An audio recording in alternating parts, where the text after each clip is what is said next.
Oh, we all make too much of this. We make too much of being physical. We make too much of that which is non-physical. You came forth into this time-space reality intending to have a glorious life experience, and left to your own devices you would. In other words, you are born seeking joy. You are born knowing that you're supposed to feel joyful.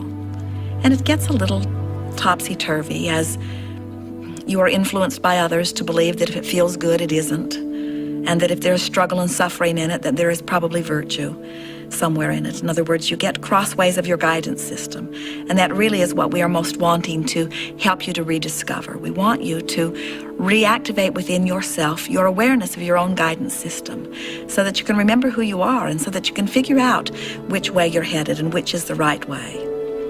There is not one right answer, but there is certainly guidance coming forth from your broader perspective that would let you find the path to that which you are about, you see.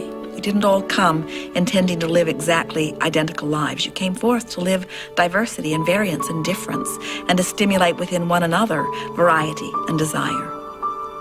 You came forth to live in joy, and anything that is a departure from that is off your path. Joseph Campbell, a wonderful man and teacher in your physical environment, gave you the best words that we've ever heard spoken for living your life in the way you intended before you made the decision to come forth. In other words, how you felt coming into this life experience when he said, follow your bliss. If you will follow your bliss, if you will reach for the thoughts and the words and the actions that feel good while you're thinking them or speaking them or contemplating them or doing them, then you will be the being that you came forth to be. But what we notice as we see someone in despair or even in anger, sometimes they can't even get a whiff of bliss. And so our message is, let bliss be your goal, but if you are in despair, then reach for the life-giving relief that anger will give you.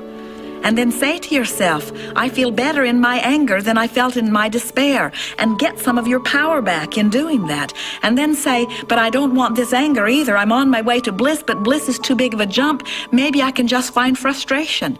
And then reach for the breath of fresh air that frustration gives you and find it, and then say, I found this frustrating thought on purpose, and it sure feels better than the anger that I felt before. And then about frustration, then start reaching for some hope. And when you find hope, then start reaching for some belief. And when you find belief, then start reaching for some knowing. And before you know it, you're remembering who you are, you see. But you cannot guide yourself by using someone else's criteria. And your criteria is the way you feel. The better you feel, the more on your path to who you are, you see. Good feels good. That's what we want you to remember, and it's what you innately know. And it's not the big struggle that you often think for people to remember that, because while you may have for 10 or 20 or 30 or 40 or 50 or 60 or 70 or 80 or 90 years, maybe you have been far from your connection to source energy, but you are eternal beings who have for so much longer known yourself as joyful beings.